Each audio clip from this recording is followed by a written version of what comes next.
605장은 결혼식 때 부르는 찬송가입니다. 이 가사를 보면 오늘 모여 찬송하면 찬송함은 형제자매 즐거움, 거룩하신 주 뜻대로 혼인 예식합니다. 신랑 신부 이 두 사람 한 몸 되게 하시고 온 집안이 하나 되고 한 뜻 되게 하소서. 2절의 가사를 보면 세상에서 사는 동안 한 길 가게 하시고 마음과 뜻이 하나 되어 주 따르게 합소서.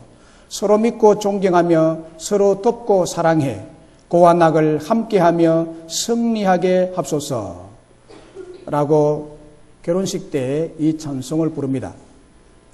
이 찬송의 곡은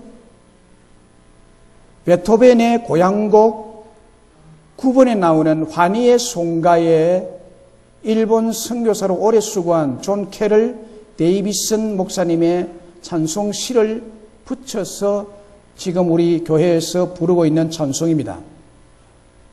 이 베토벤의 환희의 송가는 약동하는 생명의 벅찬 기쁨을 노래하는 맹곡입니다. 그렇습니다. 사실 부부의 가정생활, 결혼생활은 약동하는 생명과 영육의 깊은 사랑의 벅찬 환희가 가정생활입니다. 진정한 부부의 행복, 가정의 행복은 바로 여기에 있는 것입니다. 어떤 분이 부부의 생활은 2인 삼각경기와 같은 것이라고 했습니다. 2인 삼각경기는 사람은 둘인데 다리는 세 개라는 뜻입니다.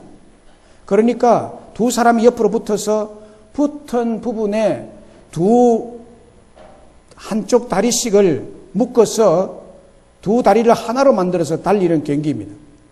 이때 두 사람이 호흡이 잘 맞으면 넘어지지 않고 승리의 결승점까지 달려갈 수가 있습니다. 그러나 호흡이 안 맞으면 더 이상 걸을 수가 없어서 그 자리에서 넘어지고 맙니다. 한 사람은 가려고 그러고 한 사람은 쓰려고 그러고 호흡이 안 맞으면 이렇게 어긋맞게 가다가 넘어져 버리죠. 오늘날의 가정의 부부가 호흡을 잘 맞추어서 2인 삼각경기를 잘 하고 있는 가정들이 참 많습니다. 찬송 가사대로 부부가 마음과 뜻이 하나가 되어 주님을 따르고 서로 믿고 서로 존경하고 사랑함으로 고와 낙을 함께하는 가운데 승리하는 부부들이 되시기를 주님의 이름으로 축복합니다. 그러면 부부간에 2인 삼각경기를 승리로 이끌 행복한 가정을 이룰 수 있는 비결이 뭘까요? 그것은 아내가 가정에서 어떤 존재임을 남편이 알아야 합니다. 아내가 가정에서 어떤 존재냐? 지난주는 남편이 가정에서 어떤 존재냐? 남편이 가정에서 아내에게 어떤 존재냐 하는 것을 지난주에 생각했기 때문에 공평의 원리에 의해서 오늘은 아내가 가정에서 남편에게 어떤 존재인지를 생각하는 시간에 하나님께서 여러분 모두에게 은혜 베푸시기를 간절히 바랍니다. 아내가 남편에게 어떤 존재입니까? 먼저 아내는 남편의 배필입니다. 아내는 남편의 배필. 제가 지어내서 설교하는 것이 아닙니다. 아내는 남편의 배필입니다. 창세기 2장 18절에 보면 여호와 하나님이 이르시되 사람이 혼자 사는 것이 좋지 아니하니 내가 그를 위하여 돕는 배필을 지으리라 말씀했기 때문에 아내는 남편의 배필인 것이 사실입니다. 여기에 돕는 배필이라는 말이 나오는데 돕는 배필을 원어로 에제르라는 단어를 쓰고 있습니다. 이 에제르라는 단어의 뜻은 지원자, 조력자, 도움을 주는 사람, 원조자라는 뜻입니다. 아내가 남편에게 에제르, 아내가 남편을 지원해주고 아내가 남편의 조력자가 되고 아내가 남편을 도와주는 사람이 되고 아내가 남편을 원조해주는 원조자가 된다는 말이에요. 특히 이 에제르라는 말이 전쟁용으로 사용될 때 아군이 폐색이 짙어 포로가 되어서 모두가 죽거나 포로가 될 위기 때 강력한 지원군이 와서 도와줌으로 승리로 이끌 때 쓰는 단어를 에제르라 그럽니다. 아내가 남편의 에제르인데 남편이 삶이 어렵고 폐색이 짙을 때, 부도를 만날 위기에 있을 때, 지쳐서 쓰러지려 할 때, 넘어지려고 할 때, 비틀거릴 때 패배하지 않고 넘어지지 않도록 옆에서 도와주는 지원군에 해당된다는 말입니다. 남편들이여 기억하십시오. 하나님은 남자인 아담 혼자서 살 수 없기에 남편의 행복을 위해서, 남편의 승리를 위해서, 남편의 성공을 위해서 돕는 배필로, 옆에 세워주는 배필로, 삶을 지탱해 주는 배필로 아내를 지어주셨다는 사실을 언제나 기억하시기를 바랍니다. 그러니까 남편에게 에제르인 아내가 있다는 것은 엄청난 자신의 무기요, 엄청난 축복을 소유하고 있다는 의미의 말씀입니다. 또 에제르는 버팀목이라는 의미가 있습니다. 요즘 밭이나 혹은 옥상이나 베란다에다가 고추 모종, 가지 모종, 오이 모종, 토마토 모종을 심어 놓은 것을 볼 수 있습니다.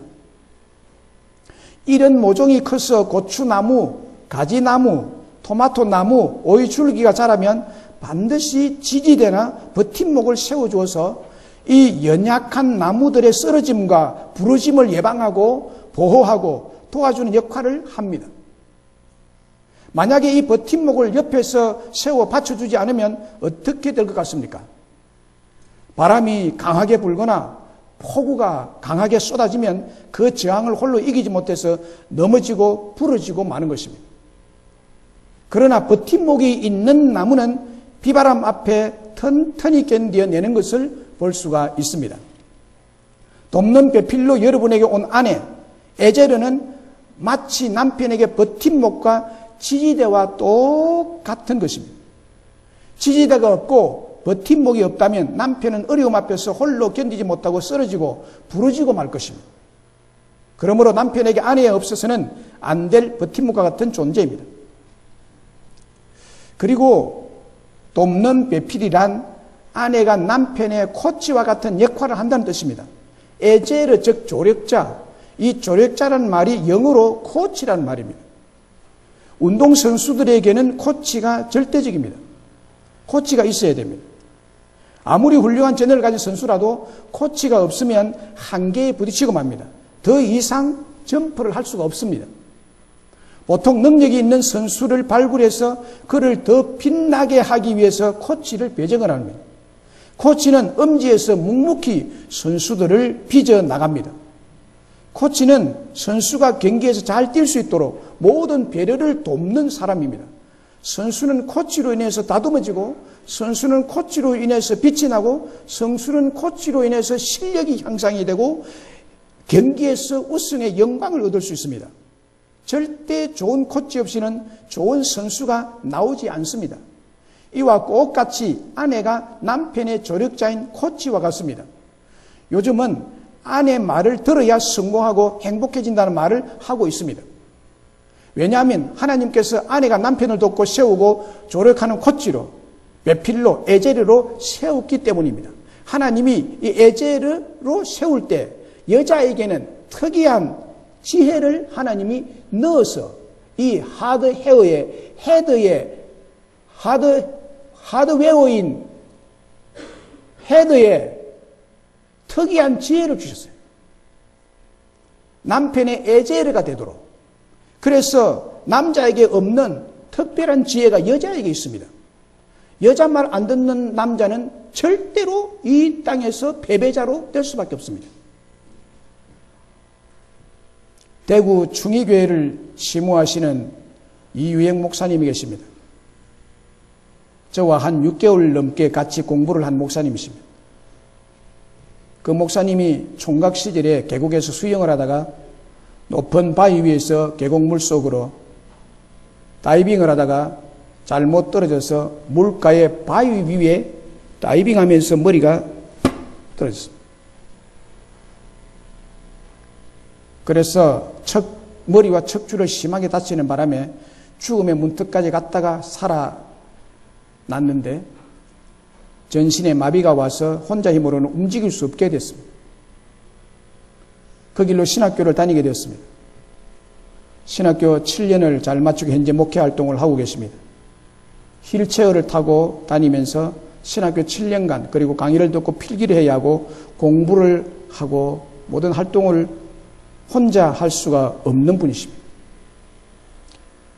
그래서 그 사모님께서 강의할 때 필기를 대신 다 해주고 시험 칠 때도 옆에서 같이 도와주고 언제나 휠체어 뒤에서 목사님을 밀어주고 계십니다. 그 목사님 옆에는 언제나 버팀목처럼 지지대처럼 사모님이 목사님의 모든 것을 도와주고 계십니다. 사모님 때문에 그 목사님은 행복하게 목회를 잘하고 계십니다. 그 목사님은 사모님이 없이는 삶 자체가 힘겨운 상태입니다. 이것이 아내, 이것이 남편의 에제르입니다. 뿐만 아니라 아내는 남편을 위해서 기도로 돕는 배필입니다. 교회에서 많은 아내들이 새벽에 나와서 남편을 위해서, 가정을 위해서 기도하고 있는 모습을 볼 수 있습니다. 이 세상에서 어느 누가 나를 위해서 아내같이 진심으로 기도해 주는 사람이 있겠습니까? 혹 어머니가 믿음이 있으시거나 살아계시면 기도해 주겠지만 어머니 외에 자신을 위해서 아내처럼 간절하게 기도해 주는 사람은 없습니다. 아내는 남편이요, 가장이요, 아이, 아빠이기 때문에 그를 위해서 간이 저릿저릿할 정도로 기도하고 있습니다. 하나님 앞에 남편을 위해서 하나하나 빠짐없이 기도해 주는 사람은 이 세상 천지에 아내 하나밖에 없습니다. 아내는 남편을 위해 간절히 기도로 돕는 에제르입니다. 그리고 아내는 남편을 위해서 헌신하는 배필입니다. 아내들은 남편에게 헌신적으로 돕는 분들이 참 많습니다. 자기 자신보다도 남편의 건강을 위해서 헌신적입니다. 남편의 생활 전반을 생각하고 헌신적으로 돕는 자가 아내입니다. 자기는 자기의 건강에는 손해가 간다 손치더라도 이렇게 헌신적으로 남편을 위해서 사는 자가 아내 에제르입니다. 탈무드에 남자의 집은 건물이 아니라 아내다라고 말합니다. 남자의 집은 하우스가 아니라 와이프다. 아내가 남편의 돕는 배필이라는 의미가 남자에게 있어서 집이라는 의미죠. 그래서 아내를 집사람이라고 말하는 것이 여기에서 나온 것입니다. 헌신적으로 돕는다는 의미죠. 집은 안식을 주고 쉼을 주고 평안을 주고 비바람을 피하게 해주고 겨울을 나게 하고 여름을 나게 하고 돕는 배필의 아내는 이처럼 남편의 집인 것입니다. 제가 가정에서 하는 말이 아닙니다. 남편은 아내의 헌신을 통해 빛이 나게 되어 있고 그 헌신으로 아내는 남편을 세워주는 것입니다. 아내는 남편이 세상에서 승리할 수 있도록 돕는 사람, 돕는 배필 에제르입니다. 아내가 남편 옆에서 헌신적으로 돕는 배필이 될 때 남자가 생기가 돌게 되고 남자에게 힘이 생기게 되고 남자에게 용기가 생겨나게 되고 남자에게 꿈이 생겨나게 되고 인생을 세울 수가 있게 되는 것입니다. 그리고 아내가 남편에게 어떤 존재입니까? 아내는 남편의 갈비뼈로 만들어진 존재입니다. 아내는 남편에게서 난 자라는 말입니다. 창세기 2장 22절 23절에 여호와 하나님이 아담에게 취하신 그 갈비뼈로 여자를 만드시고 그를 아담에게로 끌어오시니 아담이 이르되 이는 내 뼈 중에 뼈요 살 중에 살이라 이것을 남자에게서 취하였은즉 여자라 부르리라. 이 말씀은 하나님이 아담을 위하여 돕는 배필인 여자를 만들어서 아담 앞에 데리고 왔을 때 아담이 하와를 보고 너무너무 행복해서 고백한 것입니다. 내 뼈 중에 뼈요 살 중에 살이라 너무 감격스러운 여자라는 거예요. 아내인 당신은 남편이 내게 있어서 최고로 중요한 사람, 가장 소중한 사람, 뼈 중에 뼈, 가장 귀한 사람, 살 중에 살이라는 뜻입니다. 아내는 남편에게 없어서는 안 되는 존재임을 성경에서 분명히 말씀하고 있습니다. 창세기 2장 22절 23절에 대한 신학자의 주석자인 메추헬리는 이렇게 주석을 했습니다. 남자가 머리라면 여자는 머리의 왕관이다. 아내는 정제된 흙으로 지어진 존재다. 하나님이 여자를 지으실 때 남편 위에 군림하라고 남편의 머리를 재료로 사용하지 않으셨다. 남자에게 짓밟히라고 남편의 발로 재료로 사용하지 않으셨다. 갈비뼈로 지은 이유는 남편과 동등한 위치에서 아내를 남편의 가슴에 있게 하려고 갈비뼈를 재료로 삼으셨다. 남편의 심장을 보호하는 갈비뼈가 되라고 남편과 가장 가까운 장소에서 남편의 심장 박동 소리를 들으면서 살라고 그를 갈비뼈로 지으셨다라고 해석을 했습니다. 저는 이 해석이 얼마나 영감받은 해석인지 제가 이 말씀을 찾고는 너무나 감동을 했습니다. 정말 명쾌하게 해석해주고 있죠. 여자가 아무리 똑똑하고 건세를 가진 자라도 가정에서는 남편 위에 군림하지 못하도록, 또 여자가 아무리 어리석고 못나도 가정에서 남편이 아내를 짓밟지 못하도록 남편의 가장 중요한 가슴을 보호하는 갈비뼈를 꺼내가지고 아내를 만드셨다는 것입니다. 인격적으로도 남편과 동등하며 위치적으로도 남편과 가장 가까이에서 남편의 심장을 보호하며 심장의 소리를 들을 때 아내는 안심이 되고 행복을 느끼도록 남자의 갈비뼈로 하나님이 창조하셨고 그렇게 만드셨고 지금 원리가 그렇게 굴러가고 있는 것입니다.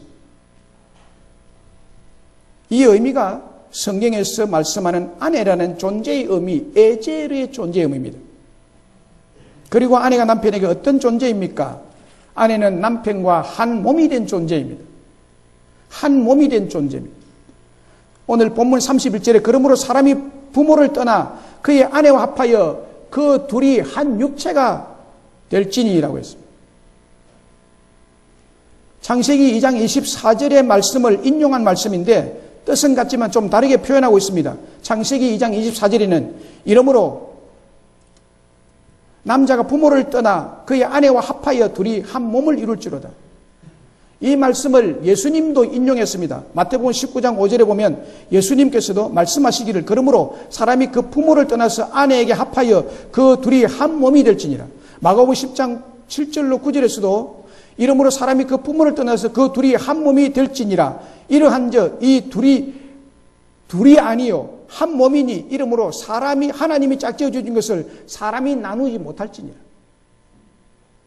여기에 합하여라는 말은 공통적으로 계속 말씀하고 있습니다. 합하여라는 단어가 중요한 단어인데 부부에게 있어서 부부는 합하여진 존재인데 이 합하여라는 단어는 구약 히브리의 다바크, 신약 헬라의 콜라오라고 단어를 쓰고 있는데 똑같은 뜻입니다. 달라붙다 혹은 수동태로 달라붙게 하다, 굳게 결합하다, 굳게 결합되게 하다, 함께 머무르다, 함께 머무르게 하다 라는 뜻입니다. 다시 말씀드리면 남편과 아내는 결혼과 동시에 두 사람이 달라붙어서 굳게 결합한 한 몸이 되었다는 것입니다. 종이 두 장을 풀칠을 해서 붙인 것처럼 굳게 결합한 상태라는 뜻입니다. 여러분 종이 A4 용지 두 장을 풀칠을 해가지고 딱 정확하게 하나가 되도록 붙여보십시오. 두 장이 하나가 된 것입니다. 여기에 남자와 여자가 합하여라는 말은 붙여서라는 뜻입니다. 이게 붙입니다. 이게 부부가 된 거예요. 종이 붙인 것. 그런데 한 번씩 여러분 종이 붙인 것을 다시 뗄 때가 있죠. 한번 뜯어보십시오. 뜯으면 어떻게 되죠? 상대편에게 붙어 있어서 안 떨어지는 것이 있습니다. 찢어져요. 절대 찢어지게 되어 있습니다. 찢어지면 서로에게 파편을 남기고 상처의 흔적을 남기고 아픈 상처를 남기게 됨으로써 하나님께서는 짝지어준 짝이 된 이 부부를 사람이 절대 다시 떼어서 둘이 되도록 만들지 못한다라고. 종이 두 장이 한 장이 된 것처럼 남자의 남편이 결혼을 하면 그 부모를 떠나서 결혼한 그 아내와 합하여 둘이 한 육체 한 몸 곧 하나가 됐기 때문에 가장 소중한 존재가 아내요 남편인 것입니다. 32절에 보면 이 비밀이 커도다 나는 그리스도와 교회에 대하여 말하노라고 했습니다. 남편과 아내와 남편의 관계를 그리스도와 교회, 교회와 그리스도, 예수님과 교회, 교회와 예수님과의 관계를 말하는데, 하나 된 교회가 예수님과 그리스도, 교회와 예수님을 뗄래야 뗄 수 없는 것처럼 한번 맺어진 부부인 남편과 아내는 강력 본드보다 더 강력하게 달라붙은 한 몸, 한 육체가 되었다는 것입니다. 그런데 남자인 남편은 생리적으로 혼자서 살아갈 수가 없습니다. 그러므로 남자는 항상 아내가 옆에서 도와주어야 온전해질 수가 있습니다. 오죽하면 아내들이 남편을 큰 아들이라고 표현했겠습니까? 그래서 하나님께서 사람을 만드실 때 남편과 아내가 하나가 되어서 살도록 긴밀하게 결합시켜서 함께 머무르도록 만드셨고, 사람이 뗄 수 없도록 만들었습니다. 떼면 안 되죠. 떼면 붙여진 종이가 찢어질 때 내 종이가 저쪽에 붙어 있고 이쪽 종이 이쪽에 붙어서 떨어지듯이 엄청난 상처를 안고 떨어지게 되어 있습니다. 이혼이 그런 것입니다. 사랑하는 여러분, 아내가 남편에게 어떤 존재입니까?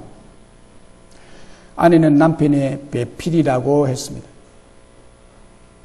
남편의 돕는 배필 에제로인데, 남편이 삶이 어렵고 부도가 날 지경에 있고 지쳐서 쓰러질 때, 넘어지려고 비틀거리고 있을 때 패배하지 않고 넘어지지 않도록 도와주는 지원군이 아내다.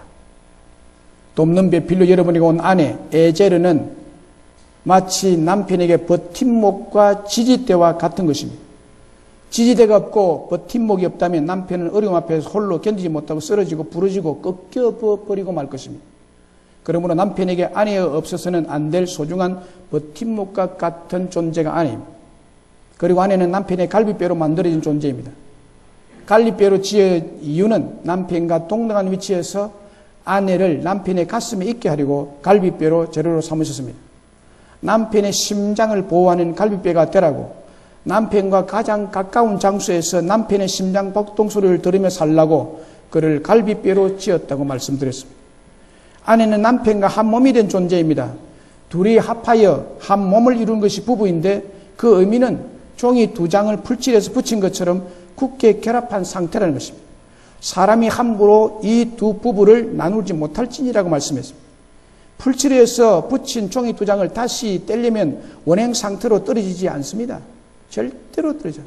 찢기고 서로 파편을 남기고 상처를 남기고 아픈 상처를 남기기 때문에 그렇게 하지 마라. 하나님께서 주신 것을 사람이 나누지 못할 것이라고 다 이루고 있습니다. 그래서 종이 두 장이 한 장이 된 것처럼 남자의 남편이 결혼을 하면 그 부모를 떠나서 결혼한 그의 아내와 합하여 둘이 한 육체 한 몸 곧 하나가 되었기 때문에 가장 소중한 존재가 아내고 남편인 것입니다.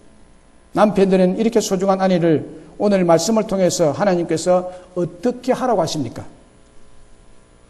남편들은 아내를 사랑하라고 하십니다. 아내가 이러이러한 존재이기 때문에 남편들아 아내를 사랑해라. 31절에 보면 그러므로 사람이 부모를 떠나 그의 아내와 합하여 그 둘이 한 육체가 될지니,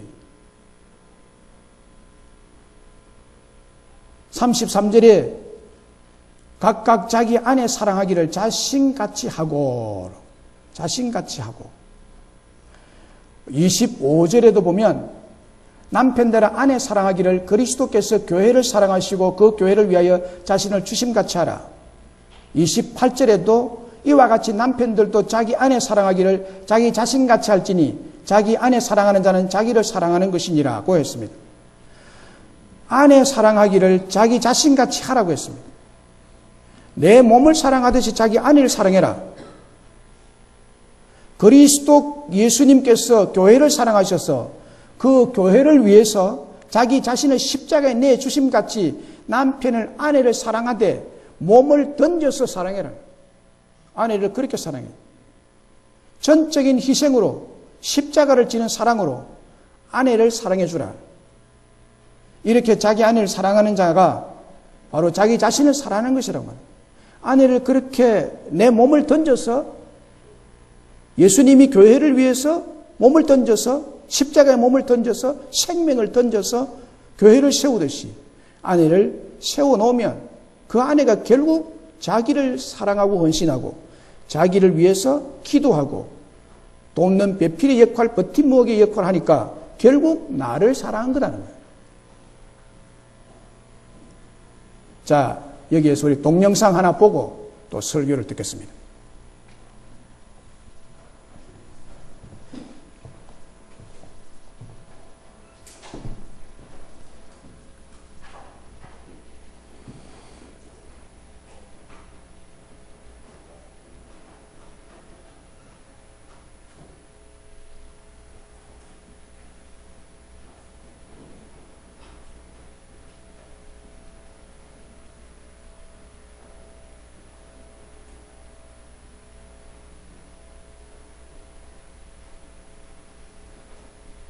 저 혼자였으면 이 상황을 이겨내지 못했을 거예요. 그러니까 뭐랄까 이렇게까지 모르지 혼자 있었으면 아까 한 말대로 자살했을지도 모르겠어요. 힘든 상황을 누구한테 말도 못하고 누구 옆에서 도와주지도 못하고 그냥 부부라는 게 그런 것 같아요. 서로 힘들 때 옆에서 작은 힘이나마 도와주고 힘이 될 수 있는 게 부부인 것 같아요. 우리 애기 아빠도 그렇고 아직까지 저희는 꼭 나을 거라고 생각해요. 정말 모든 환자들이 다 그렇겠죠. 근데 우리 애기 아빠가 너무 젊잖아요. 그 병원은 조금 이게 보호되니까 좀 보호를 좀 하고 계세요. 그러고 나서 나중에 좋아지면 우리 항암제 치료 다시 해요. 그리고 항암제 할 때는 임상시험 정도 생각하고 있고 새로운 임상시험, 새로운 약제. 우리 애기 아빠가 저한테 아버지 같았어요. 덩치는 작고 왜소하잖아요. 마음이 넓어요, 정말. 제 모든 투정을 다 받아줬고요. 제가 태어나서 그렇게 마음 편하게 살았던 건 우리 애기 아빠랑 같이 산 지금이에요.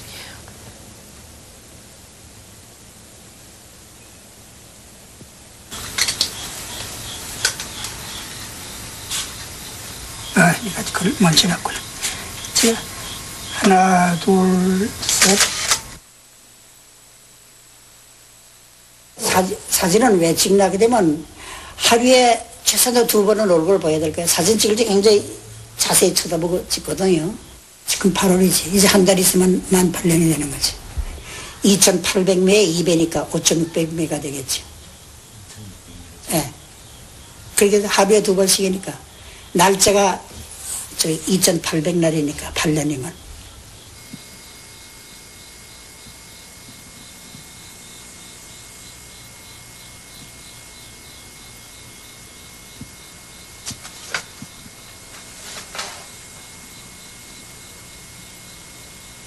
김대중 씨 선거에 한 장면이라든가 그 다음에 김정일하고 만나서 이렇게 하는 거 그런 신문 기사를 갖다 거기다 같이 노트북에다 거기다 같이 넣어놨어요. 예? 이다만 깨게 되면 이때에 이런 일이 있었다 하는 걸 보여주기 위해서.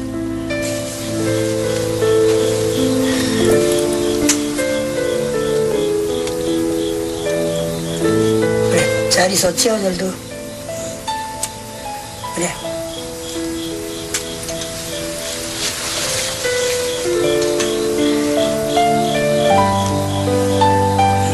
이건 뭐인가 자질구레한 기록 같은 것이 있고 당신의 생일날 잔치를 우리가 했거든. 그날 찍은 사진 가족들이 전부 모여서 잔치를 하고 그랬었어. 여기에 그날 찍은 사진들 오만 센스를 가지고 찍은 사진 같은 거 있고 이날 여러 장 아마 찍어줄 거야. 얘가 이렇게 안 되나.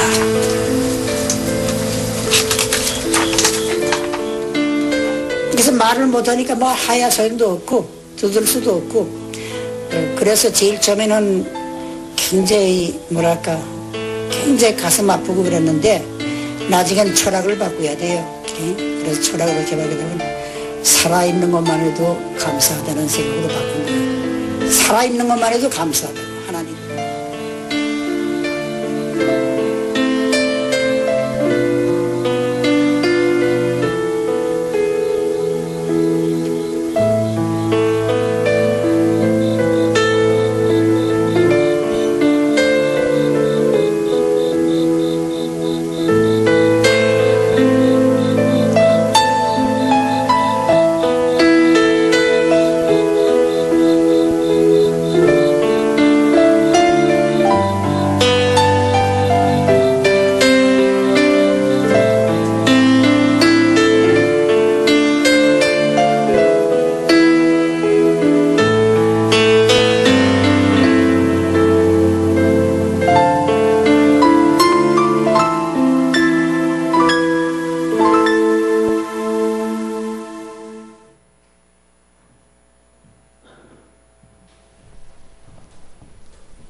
척추를 다친 젊은 남편의 고백은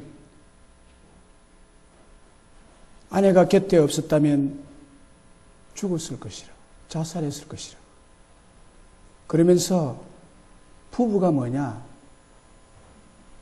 말을 잘 할 수 없는 상태에서도 부부가 뭐냐라고 얘기했습니다. 부부란 서로 힘들 때 작은 힘이 될 수 있는 것이 부부다라고 말했습니다. 한창 일할 젊은 나이에 마비가 된 남편을 간호하는 아내의 말은 남편을 정말 사랑하는 말이죠. 그리고 말 못하는 식물인간과 같이 병들어 누워있는 아내를 사진을 찍어서 가족들의 돌아가는 형편을 보여주며 위로하는 남편의 세심한 사랑, 끝까지 돌보고 사랑하는 노 남편의 세심한 배려는 우리의 가슴을 뭉클하게 합니다. 그렇게 병든 지 8년째 2800일이라고 날짜까지 계산하는 남편의 사랑을 보여주고 있습니다. 그리고 그런 아내를 보고 있노라면 가슴이 아프니까 아예 철학을 바꾸었다고. 가슴 아파하면 그게 안 되니까, 도움이 안 되니까 내가 내 생각을 바꿔야 되겠다고 생각을 하고, 그가 바꾼 생각은 살아있는 것만으로도 하나님께 감사하다고, 그렇게 생각을 바꾸었다고. 끝까지 아내를 이렇게 돌보고 있는 그 남편의 사랑, 아내가 남편을 그 돌보는 아내의 사랑, 이게 부부의 사랑 아니겠습니까? 아내에게 보내는 편지 하나를 읽어드리겠습니다. 사랑하는 여보에게, 여보, 오늘 드디어 우리 집 계약을 했죠. 당신이 원하는 건 뭐든지 다 해줄 수 있다, 다 들어주겠노라고 큰소리 치면서 결혼한 지 6년 2개월 만에 당신이 그리 원하던 우리 집이 생겼네요. 아까 집을 함께 둘러보면서 당신은 무엇을 생각했나요? 나는요, 예전에 우리 결혼하던 시절을 생각했어요. 아주 오래전도 아닌 불과 몇 년 전인데 참 아득하게 느껴지네요. 금반지 한 개 딸랑 주고 나는 공짜로 당신과 결혼을 했어요. 이등병 때 결혼이지만 자신 있었어요. 제대만 하면 정말 당신을 행복하게 원하는 건 무엇이든지 들어주면서 여유롭게 살 자신이. 그런데 그게 아니네요. 나만 여유롭게 살았네요. 당신은 억척스럽게 살았네요. 며칠 전 1년 만에 용재 씨 부부와 노래방에 갔을 때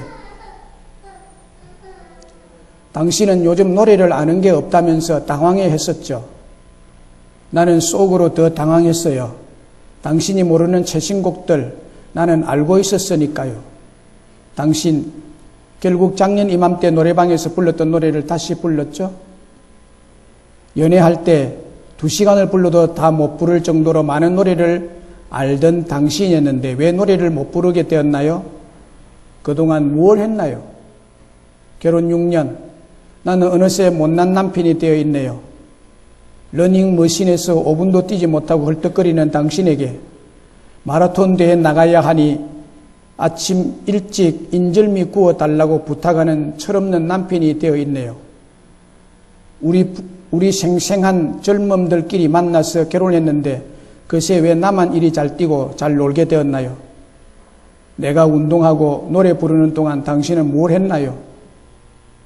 당신은 정민이 낳고 놀아주고 밥 먹이고 놀아주고 기저귀 갈아끼우고 목욕시키고 동화책 읽어주고 또 기저귀 깔아주고 그러면서 내 얼굴 피부 나빠졌다고 억지로 피부과에 데려가서 마사지 받게 하고 젊게 보여야 한다고 백화점 데려가 청바지 사주고 당신은 아줌마면서 나는 총각처럼 만들려고 애쓰면서 살았죠.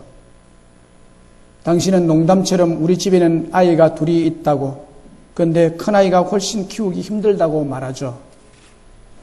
신혼시절 당신의 수호천사가 되겠다고 큰소리쳤던 나는 결혼 6년 만에 당신의 큰아이가 되어 있네요. 미안해요. 난 당신의 큰아이인 게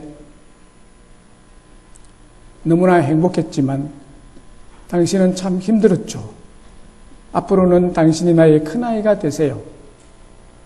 서툴지만 노력하는 당신의 아빠가 될게요. 결혼할 때 내가 했던 말 기억하나요? 당신이 나를 얼마만큼 사랑해? 라고 물으면 무한히 사랑해 라고 말했었죠. 이제 그 말 취소할래요. 나는 당신을 작년보다 올해 더 사랑합니다. 어제보다 오늘 더 사랑하고요. 오늘보다 내일 더 많이 사랑할 겁니다. 당신은 어느새 존경하는 내 어머니의 모습을 닮아 있네요. 당신 옆에 오래 있을게요. 당신은 오래만 살아주세요. 더 많이, 더 깊게 사랑할 수 있도록 남편 차인표.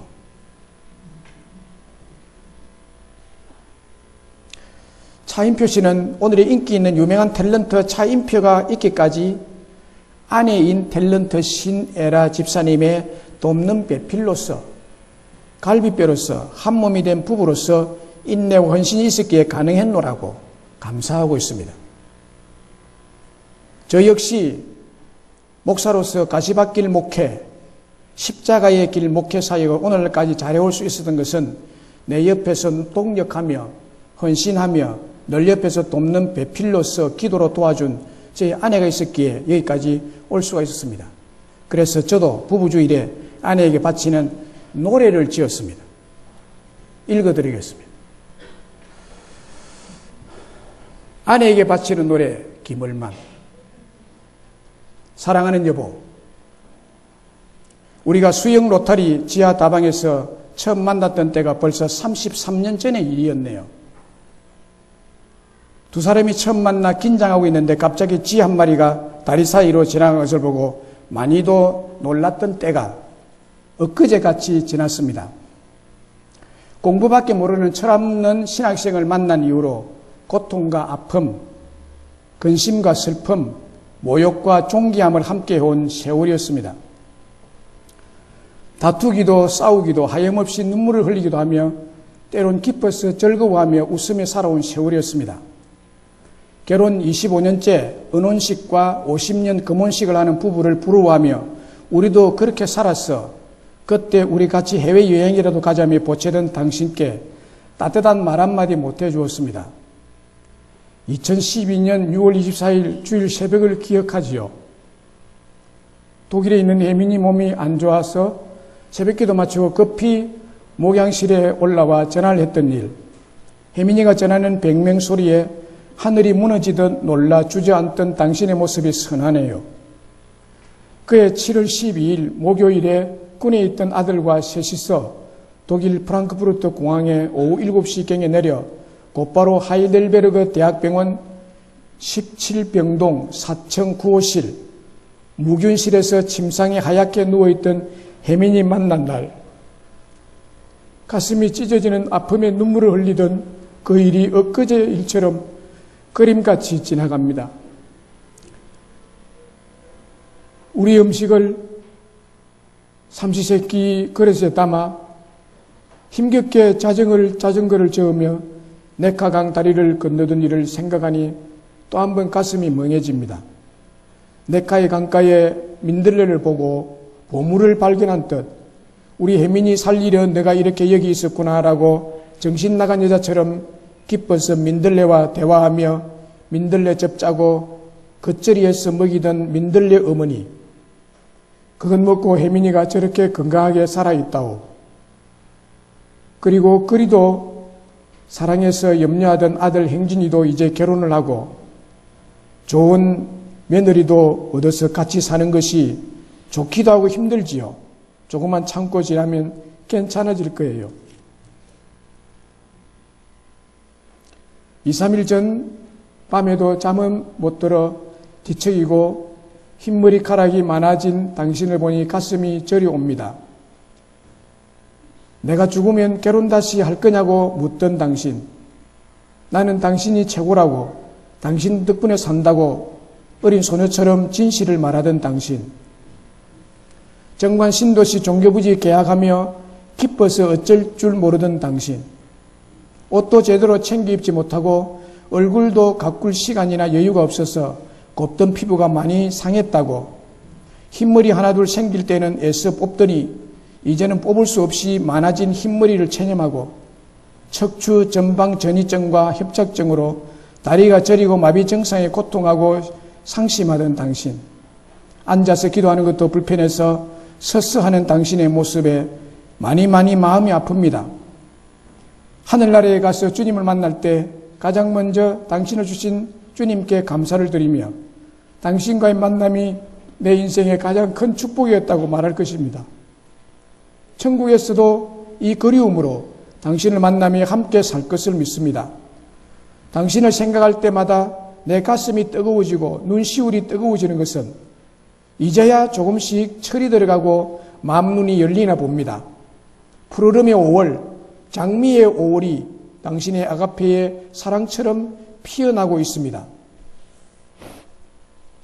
둘이 하나인 5월 21일이 부부의 날인 것도 이제야 알았습니다. 당신이 있기에 난 행복합니다. 사랑합니다. 철없는 당신 남편이.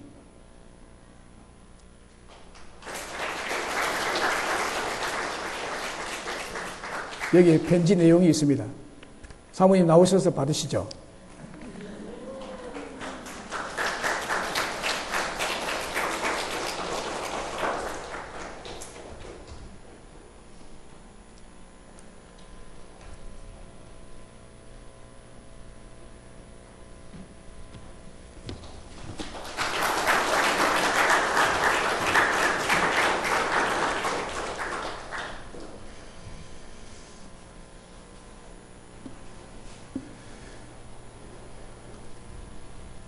동영상 하나 더 보겠습니다.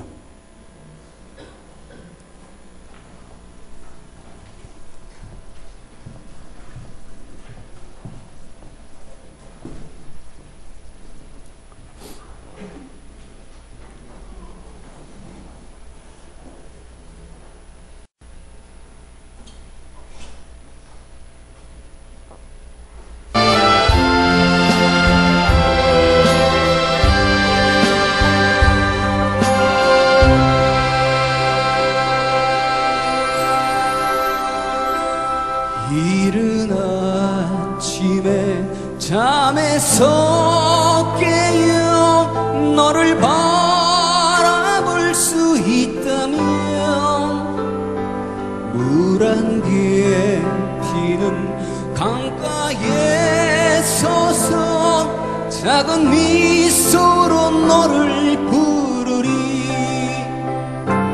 하루를 살아도 행복할 수 있다면 나는 그 길을 택하고 싶다. 세상이 우리를 힘들게 하여도 우리 둘은 변하지 않아. 너를 사랑하기에 저 하늘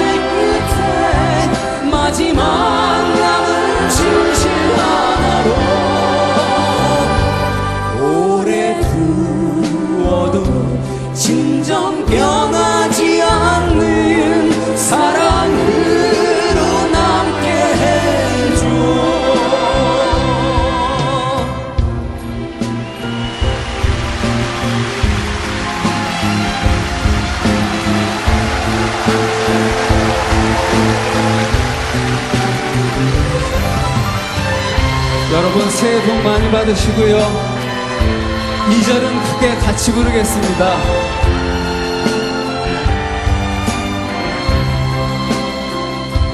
내가 아플 때보다 네가 아파할 때가 내 가슴을 철들게 했고 너의 사랑 앞에 나는 옷을 벗었다 거짓의 옷을 벗어 버렸다 너를 사랑하기에 저 하늘 끝에 마지막 나는 진실 하나로 오래 두어도 진정 변하지 않는 사랑으로 남게 해줘 너를 사랑하기에 저 하늘 끝에 마지막 남은 진실 하나로 오래 두어도 진정 변하지 않는 사랑으로 남게 해줘 사랑으로 남게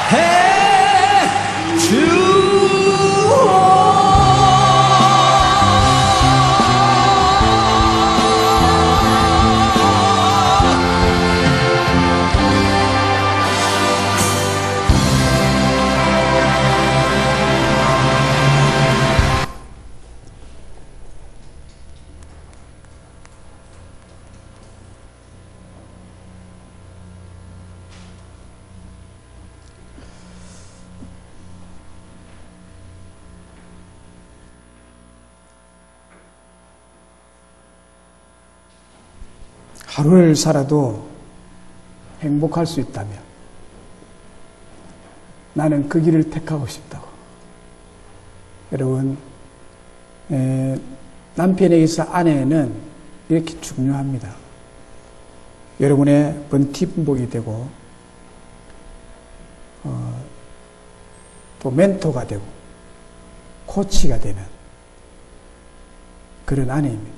또 아내 되시는 여러분들은 또 그런 역할을 또 하셔야 되겠죠. 우리 좀 일어나 보실까요? 부부로